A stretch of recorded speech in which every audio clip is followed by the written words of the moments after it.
Boa noite. Vamos começar então nosso 7º módulo, Gigantes da Alma. Bem, a mentora Joana de Ângeles, quando começa a fazer a abordagem dos gigantes da alma, ela vai fazer todo o seu estudo com base também no estudo de Miriam Lopes. Mas, como o próprio olhar do Espiritismo possibilita, ela vai ampliar um pouco mais essa análise, essa abordagem. Então, para começar a nossa abordagem, Joana propõe que todos nós possamos analisar, avaliar, no caso, e reflexionar quanto às necessidades de valorização. O que vem a ser a necessidade de valorização? Então, Joana, em Um Ser Consciente, no capítulo 5, ela vai colocar que os destrutivos gigantes da alma, que exteriorizam os tormentos e a imaturidade do ego, de alguma forma, refletem um fenômeno psicológico, às vezes de procedência inconsciente, noutras ocasiões habilmente estabelecido, que é a necessidade da sua valorização. Os adolescentes normalmente costumam usar esse termo, quando encontram algum amigo ou algum companheiro, e vai dizer que tem necessidade de valorização, necessidade de aparecer. Quando nós falamos com relação ao ego, e, claro, associando aos destrutivos, como Joana chama, gigantes da alma, o que nós estamos aqui observando é que aquele ego imaturo, aquele ego que na sua estrutura ainda está muito preso às questões infantis e egocêntricas, egóicas, ele ainda vai, de alguma forma, buscar uma exacerbação, o que vai provocar no indivíduo uma necessidade exagerada de chamar a atenção ou de ser o centro da atenção. Seja isso de uma forma saudável, vamos dizer, positiva, ou de uma forma negativa. Como seria uma forma positiva? Aquela pessoa que, por algum motivo, que busca um trabalho, ela vai chamar a atenção, mas isso é no momento em que ela faz algo bom para o coletivo, quando ela está fazendo algo bom para a família, mas que na intenção daquilo existe uma necessidade de ser valorizada. E de que forma negativa? Com todos os gigantes da alma. Então, quando Joana começa essa abordagem, o que nos chama a atenção é que muitas vezes por trás de atitudes valorosas vistas por nós, por atitudes também ditas positivas, pode existir ali, por detrás daquela ação, daquela atitude, um gigante atuando em nossa alma. Porque esse ego que está nesse processo de valorização excessiva, de necessidade de reconhecimento, ele vai estar o tempo todo atuando ainda no egocentrismo, o que vai nos ligar na persona, o que faz com que a sombra cada vez mais ganhe uma dimensão e faça com que aquela pessoa se torne cega diante das suas próprias atitudes. Então, quando nós pensamos, e depois do módulo de emoções e sentimentos, nós começamos também a avaliar a importância de um olhar mais profundo também naquilo que está por detrás das minhas atitudes. E quando nós falamos do ego e pensamos nessa necessidade de valorização, surge em nós uma necessidade, me repetindo, de nos perguntarmos quais são as nossas verdadeiras intenções. O que reside por detrás das minhas melhores intenções? Bem, então continuando, Joana vai além.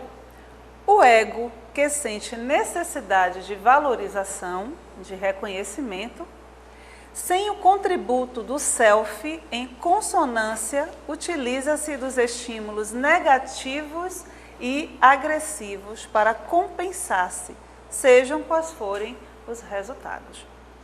O importante para o seu momento não é a qualidade da resposta estimuladora, mas a sua presença no proscênio onde se considera ausente.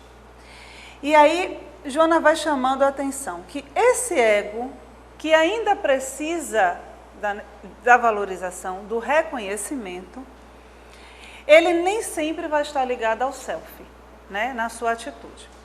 Então, nós poderemos pensar um exemplo disso. Quantas vezes o comportamento humilde é orgulhoso? Né? Quantas vezes nós nos vestimos de uma roupa de bondade, de caridade, e o que está por detrás de todo esse movimento é um movimento egoísta, é um ato de poder, de controle. Então, essa é a forma negativa, são os estímulos negativos que vão estar fazendo com que aquele ego faça ainda um movimento de valorização. Um exemplo disso, imagine uma situação onde uma pessoa que tem um complexo de poder exacerbado, controlador, e dirige uma empresa ou uma família, está à frente de um trabalho na família. E essa pessoa, pela necessidade de reconhecimento do trabalho, por questões também de complexos e de sua história familiar, sua história de vida, essa pessoa gera em torno de si, sejam com os filhos ou com os funcionários, relação de dependência. Então, nunca dá autoridade suficiente aos funcionários, ou nunca dá liberdade ou autonomia suficiente aos filhos. E sempre, na empresa a gente às vezes vê isso com mais facilidade, sempre é necessário naquele lugar onde se encontra. Mesmo que essa pessoa, e na maioria das vezes, se queixa do excesso de atividades que precisa fazer. Então reclama e sofre, e a pressão sobe, a pressão desce, passa mal, mas sempre está ali, envolvido em tudo. Então há uma necessidade nessa pessoa, nesse ego, de ser reconhecido. E por isso eu crio relações de dependência e reclamo que as pessoas são dependentes de mim. Então, nesse exemplo, a gente consegue perceber o que vem a ser essa necessidade de valorização. O que está por detrás dessa necessidade, provavelmente é um desses gigantes. E aí entra o orgulho. Toda vez que essa pessoa é desafiada, vai aparecer um outro gigante, a raiva, a ira. Muitas vezes essa pessoa não cede o espaço por medo, e aí todos esses gigantes que vão aparecendo também. Por isso que a mentora vai começar, né, o olhar com relação aos gigantes da alma, chamando a nossa atenção que esses gigantes não surgem de uma hora para outra, mas que eles são decorrentes de uma necessidade ainda de ser valorizado, de ser reconhecido. E tudo isso nos remete sempre ao mesmo ponto.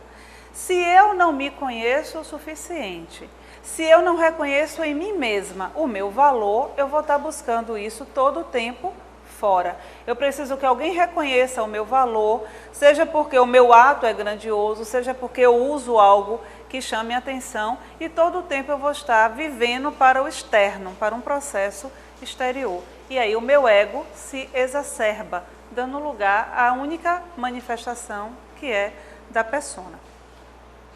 Então, Joana vai continuar no mesmo capítulo. Quando o self assoma e governa o ser, os estímulos são sempre positivos, mesmo que tenham origem negativa ou agressiva, porque exteriorizam-se o bem-estar que lhe é próprio.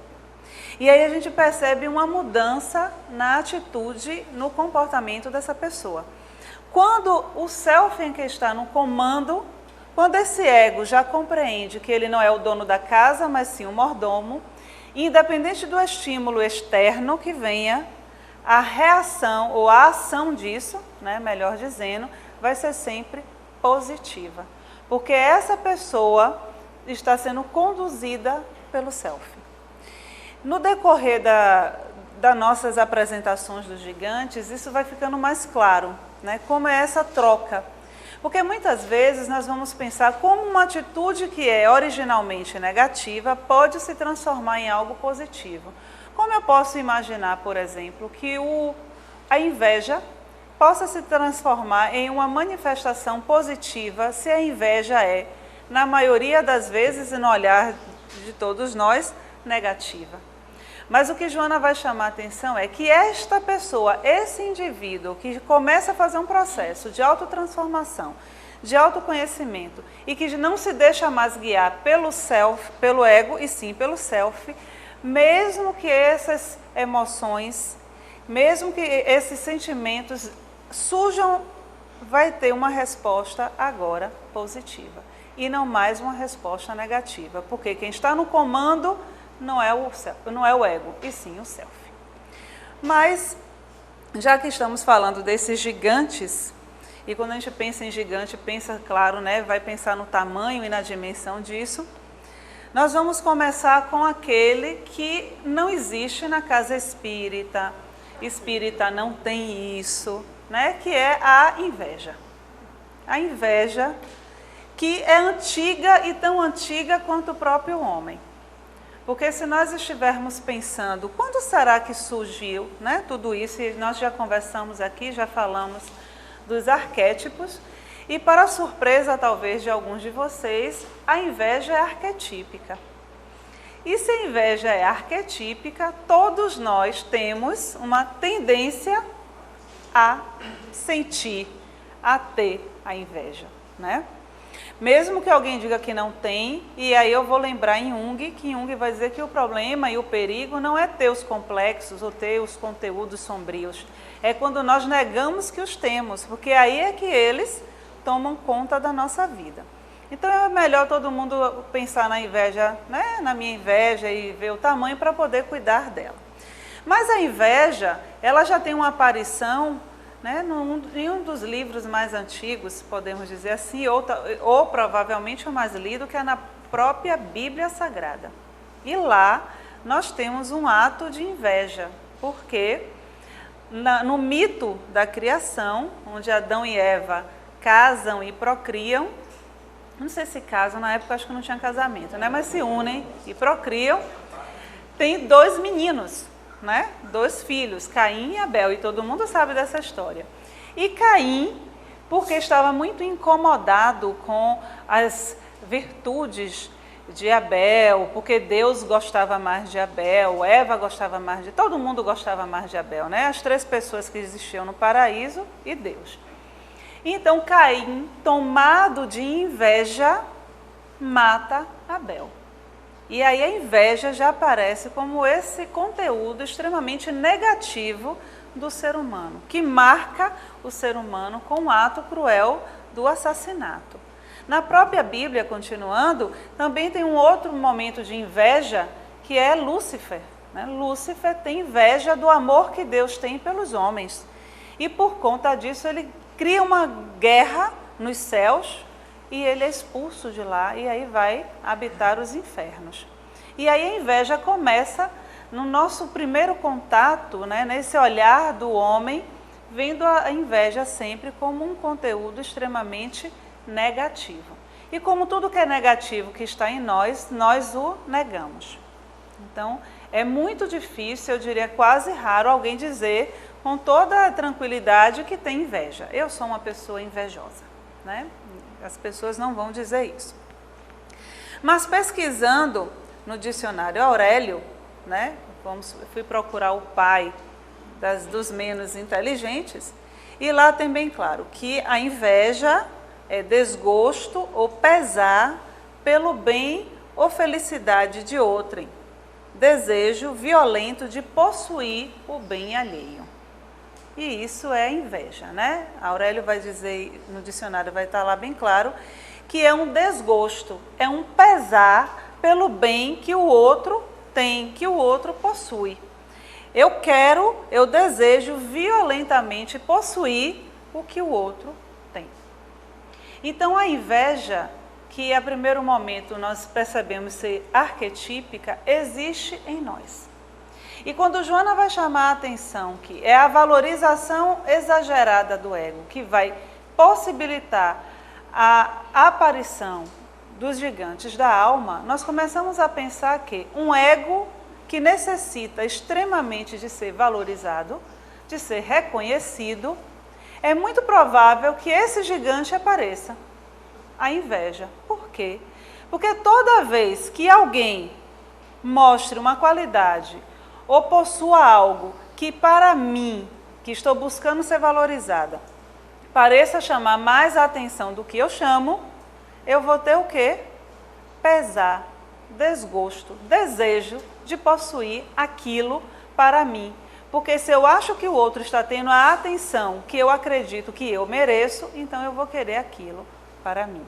E aí começa a relação da inveja, né? Esse relacionamento do invejoso com o invejado. Bem, e aí Joana vai dizer que ao invés de empenhar-se na autovalorização, o paciente da inveja lamenta o triunfo alheio e não luta pelo seu. Egocêntrico, não saiu da infância psicológica e pretende ser o único centro de atenção, credor de todos os cultos e referências. E aí a gente pode perceber bem o movimento infantil, né? O comportamento de um ego altamente infantil. Então, ao invés de se empenhar na sua autovalorização, e aqui nós já começamos a ter um primeiro ponto de como trabalhar a inveja. A inveja, ela vai aparecer tanto maior quanto for o meu grau de desvalorização. Quanto menos eu reconheço em mim o meu valor, quanto menor for a minha autoestima, quanto menor for o meu autoamor, maior vai ser a possibilidade de que a minha inveja apareça. Por que isso? Vamos voltando nos conceitos. Nós, lá no comecinho da nossa formação como pessoa, como gente, no início dos nossos relacionamentos, estamos aprendendo a ser uma pessoa que agrada os nossos pais. Nesse aprender a ser essa pessoa agradável aos nossos pais, partes nossas são rejeitadas por nós, porque os nossos pais, por algum motivo, não as aceitam. E aí quem começa a surgir? A persona. Então, nessa construção da persona, onde eu saio da minha casa, vou para a escola, vou para o trabalho e começo a me relacionar com as pessoas, a necessidade natural do ser humano de fazer parte de um grupo faz com que muitas vezes eu busque ser o que eu não sou para agradar ao outro. E nesse processo que essa persona pode tomar uma proporção muito grande na minha vida, ganha uma valorização maior, porque é agradável estar fazendo parte daquele grupo, eu corro o risco de me tornar uma pessoa muito invejosa. Porque toda vez que eu reconhecer no outro aquilo que eu acredito ser de valor, eu vou então querer possuir. Então, o que vai acontecer no processo da inveja, que a gente vai perceber, é que o meu valor sempre vai estar em algum lugar onde eu não estou. Imagine uma situação, eu vou contar um caso de alguns anos atrás, de vizinha. Sabe que vizinha não tem inveja da outra vizinha, isso não acontece, né? Então, é um caso fictício. A vizinha tinha uma geladeira que gelava, porque a função da geladeira é gelar. Então, a geladeira dela gelava. E a outra vizinha também tinha uma geladeira que gelava, mas que estava muito velhinha. A outra vizinha da geladeira velhinha comprou uma geladeira, mas ela comprou a geladeira. A geladeira dançava, rebolava, lavava os pratos, fazia tudo, era top de linha. E aí a outra vizinha, que tinha uma geladeira que estava boa, gelando, ficou tomada de inveja. E então começou a falar mal da geladeira da vizinha. E pior do que isso, falou mal da vizinha. Porque a vizinha agora era uma pessoa extremamente antipática, porque tinha a geladeira que ela queria ter. Então ela ficou, claro, mulher não vai perturbar o juízo do marido quando quer as coisas, né? Então ela ficou conversando com o marido, dialogando com o marido, até que o marido não aguentou mais e comprou a geladeira. Igual, porque tem que ser igual à da vizinha. E agora que ela tem a geladeira igual à da vizinha, a vizinha agora passou a ser uma pessoa agradável. Porque tem uma geladeira igual à dela. Mas qual é o problema? É a vizinha? Porque o valor dessa mulher estava na geladeira. Então ela era alguém importante, Porque na cabeça dela ter aquela geladeira era porque ela tinha status. Ela era uma pessoa que tinha uma geladeira top de linha. Então, o que nós vamos ver muito numa sociedade como a nossa, que se transforma em uma sociedade altamente consumista, é que se a gente vai colocar o nosso valor nessas coisas, vai ter que mudar de valor todos os dias. Então, todo dia você tem uma crise de inveja. Porque o celular muda todo dia, o computador muda todo dia, a moda muda todo dia. Então, quando nós estamos presos a todas essas questões, como Joana vai chamar a atenção, eu fico egocêntrico. Todo o tempo a minha vida vai girar em torno das questões pequenas do ego. Então, o meu valor é o carro que eu tenho, o meu valor é o perfume que eu uso, o meu valor é o lugar que eu moro. E toda vez que qualquer outra pessoa esteja alcançando isso que eu acredito ser valoroso, essa pessoa passa a ser agora o meu alvo de inveja. E dependendo do meu temperamento, dos meus complexos, essa ação ou reação à pessoa vai ser menor ou maior em grau de agressividade ou até mesmo de violência. Bem, então Ovídio, lá atrás, porque naquela época também as pessoas não eram invejosas, ele vai dizer que a inveja habita no fundo de um vale, onde jamais se vê o sol. E Ovídio, quando ele vai escrever isso, ele está mostrando como ele percebia o invejoso, né? Então, a inveja está naquele lugar onde o sol não aparece, onde não há vida, onde não há luz.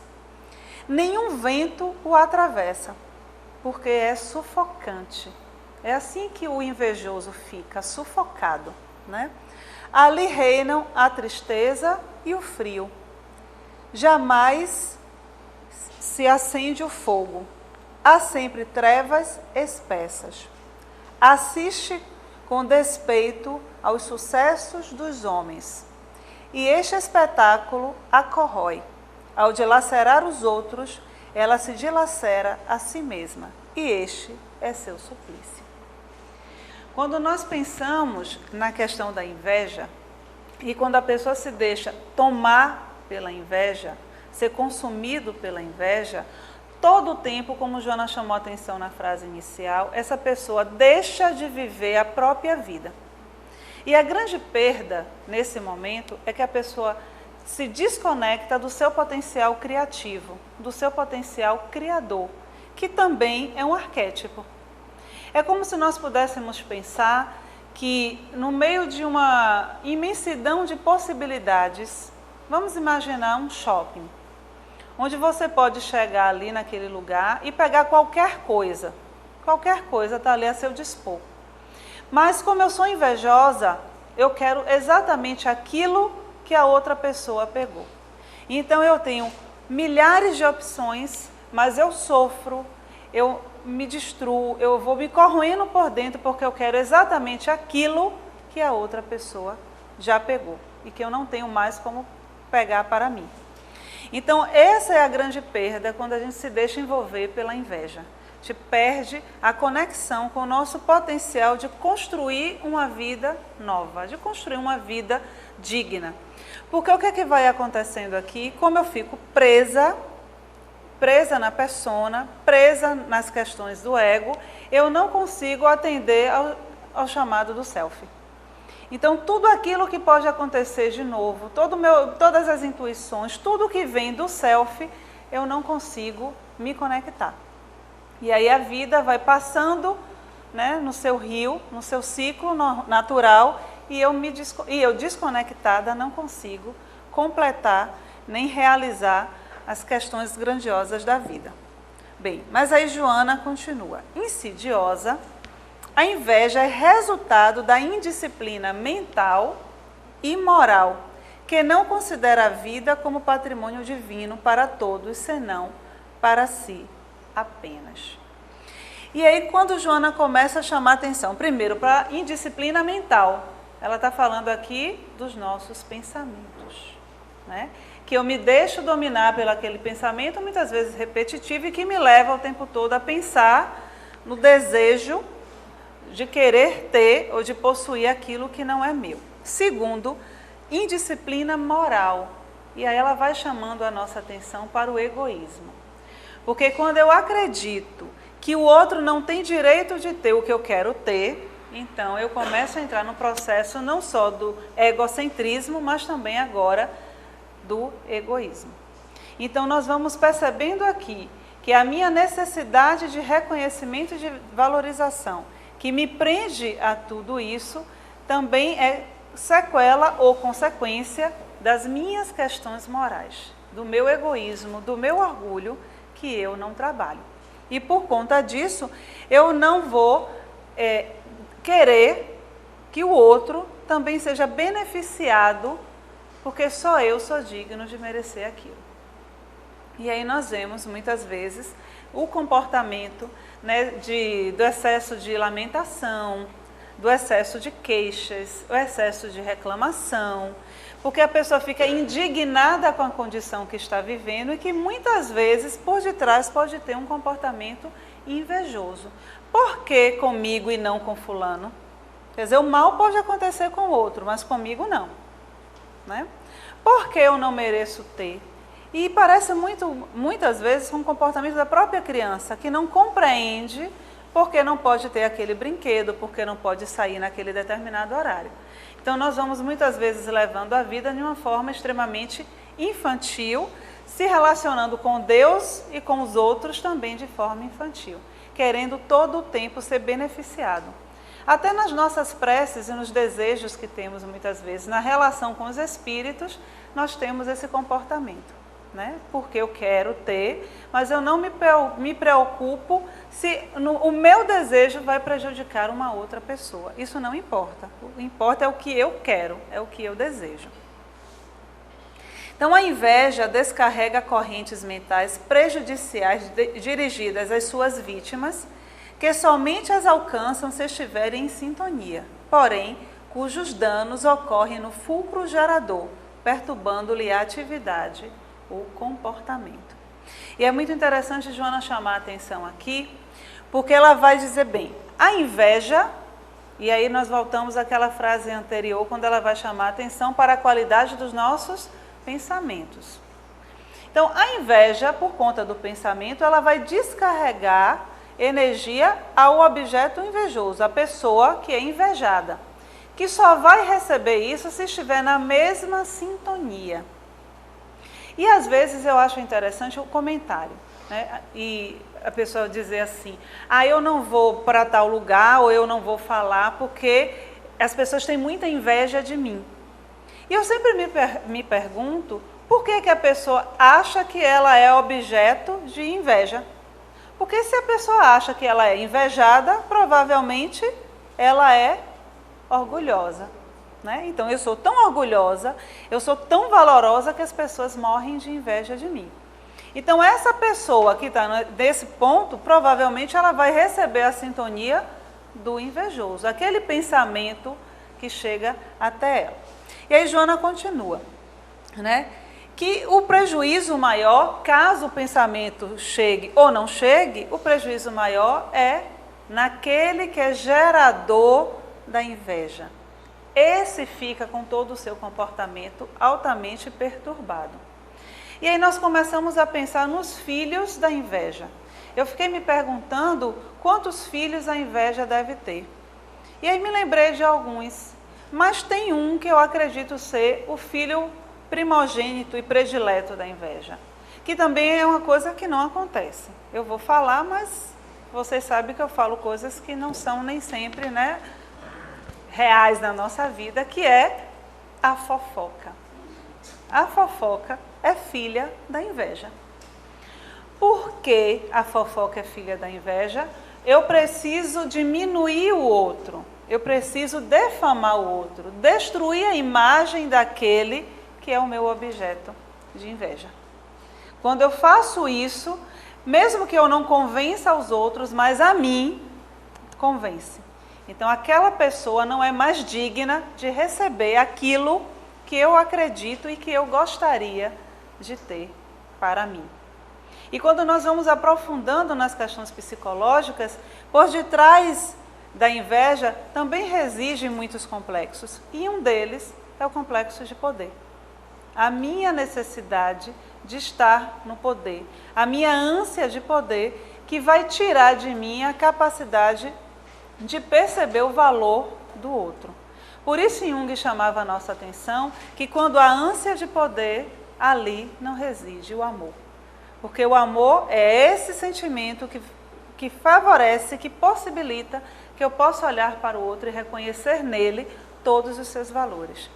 O que não quer dizer que reconhecer o valor do outro tira ou diminui o meu valor. Porque o valor é pessoal. Né? Então, aí a gente volta para a questão da necessidade de se conhecer. Se eu de fato busco me conhecer, se eu de fato percebo a pessoa que sou e busco os meus valores, eu não preciso tirar, entre aspas, o valor do outro para poder me sentir mais confortável, para me sentir melhor. Então, Joana vai sugerir a terapia da inveja. A terapia para a inveja consiste, inicialmente, na cuidadosa reflexão do eu profundo em torno da sua destinação grandiosa. Perceber-se filho de Deus. Né? A partir do momento em que eu me conecto de novo com Deus, e aí nós voltamos para aquela primeira frase, quando eu me conecto com o self, eu percebo e reconheço automaticamente o valor que tenho já por ser filho de Deus. Né? Bem, no futuro, avaliando os recursos de que dispõe e considerando que a sua realidade é única, individual, não podendo ser medida nem comparada com outras em razão do processo de evolução de cada um. Né? Então, um ponto de cura, de tratamento, vamos usar melhor a palavra, para a inveja é perceber que cada um de nós somos uma individualidade e que não temos como nos comparar ao outro. Uma das coisas que causa a inveja é já na infância, quando as crianças são comparadas. Né? Fulaninho é melhor do que você, fulaninho é mais inteligente do que você. E isso faz com que a criança sempre esteja se buscando em outro lugar, né? Sempre se comparando. Então, Joana vai chamar a atenção para que você perceba que, como filho de Deus, você está destinado à perfeição. E isso já é muito grande e importante para todos nós, né? Essa conexão com Deus. Segundo, não tem como comparar um ser com o outro por conta da sua história de vida. Não tem como eu dimensionar o que é qualidade ou defeito em uma pessoa sem conhecer toda a sua história. Então não adianta eu desejar o que o outro possui, porque talvez na história de vida dessa pessoa, ela já tenha méritos para possuir aquilo, e falando em questões materiais, aquilo que eu desejo e que eu ainda não tenho, por ter desprezado, por não soube fazer o uso necessário no momento, ou por não ter ainda oportunidade. E muitas vezes, né, a dificuldade de percepção do ego, pela limitação de visão do ego, nós não nos damos conta que um bem material muito grande poderia fazer com que eu perdesse toda a minha existência, porque os complexos que tenho, né, o mau hábito, as questões morais que ainda precisam ser trabalhadas, colocariam toda a minha existência a perder. E a misericórdia divina é tão grande que não me permite possuir o que eu gostaria de possuir. Então é nesse processo de conexão com Deus que o self começa a entrar em ação, e essa inveja, que é arquetípica, que vai aparecer na nossa vida, pode tomar uma nova dimensão e me conduzir para um processo de crescimento. Se nós pensarmos que, na maioria das vezes, o que a inveja faz e deseja são questões materiais e que estão ligadas ao ego ou de promoção da imagem, e se pensarmos que, será que se eu começar a desejar ardentemente ser igual ao outro na sua bondade, na sua verdadeira humildade, né, na sua simplicidade, será que a minha inveja não começaria aí a ser positiva?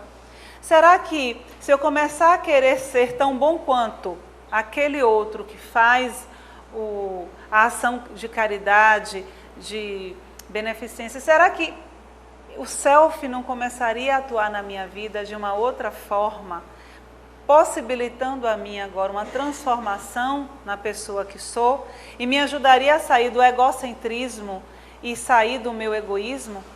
Então essa é a proposta que a gente também vai percebendo, que esse gigante da alma também pode, né, se transformar. E aí, como Miren Lopes vai trazer, ele vai dizer assim: só o amor, que é um outro gigante da alma, é capaz de derrotar, de diminuir todos os outros gigantes. É quando eu começo também a me permitir entrar num processo de amorosidade, primeiro comigo, me amando, reconhecendo em mim os meus valores, mesmo que ainda pequenos, eu posso começar a transformar tudo isso em algo positivo e favorável sempre ao meu crescimento. Bem, então nós vamos pensando e refletindo. Eu vou deixar vocês com a questão da inveja, medindo, né? Toda vez agora que eu olhar aquela pessoa e dizer assim, olha, mas que coisa interessante, mas sem o desejo do ego, mas sim com a vontade do self, né? Essa vontade da mudança, da modificação, do comprometimento com a vida, do comprometimento com Deus, com compromisso com o nosso processo consciente de individuação. Até a próxima aula e boa noite.